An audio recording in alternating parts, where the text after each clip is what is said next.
scratch, section 1, foundation. So it's so important that you exercise with your poi. So you get your brain gym exercising in, because what's going to happen is you're going to have what I call is my right hand, that's my performer, that's my know-it-all hand, yeah? My hand knows what it's doing, there's no hesitance. So I call this my alter ego. This is the performer part of me. My left hand is slightly more lazier, yeah? And doesn't always do what I want it to do, even after 20 years. Okay, so this is what I would call Disco Dave, let's say, or Disco Hand. So we have to bring the awareness to the two different personalities. Yes, I'll say that again. The two different personalities that the hands have. Now, what's happening when we start our poi with any coordination skill is we're asking this to come together. So we look at this as three separate entities: my right, my left, and my center. So anything that's running through the center from above to below. So here's the outer, here's the middle, and this brings us into a Namaste. So making sure that you start to feel for the alignment.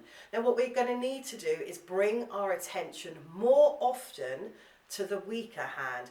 Otherwise, you'll be doing your perfect show with one hand and this other hand will be off doing something completely different.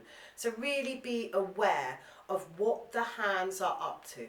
So there's three ways we learn at Poi Passion, and I'm sure there's more, but first of all, we're learning to feel the poi just with our eyes open. You know, what does it feel like suddenly to be spinning a set of poi, for example?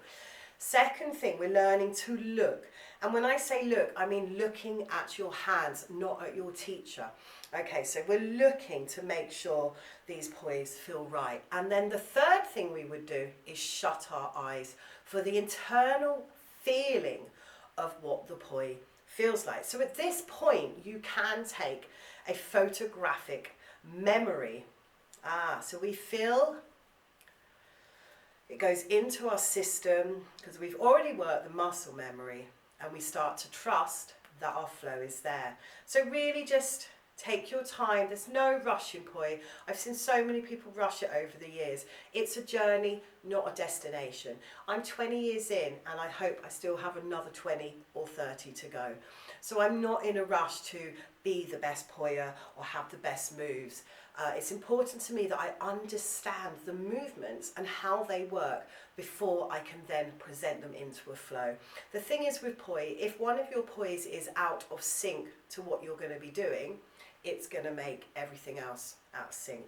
So yeah, pay attention to your hands and pay attention to your poi, and pay attention to the external inwards part of you, inwards version of you. And yeah, have fun with it and take your time. Practice makes perfect, and perfect needs practice.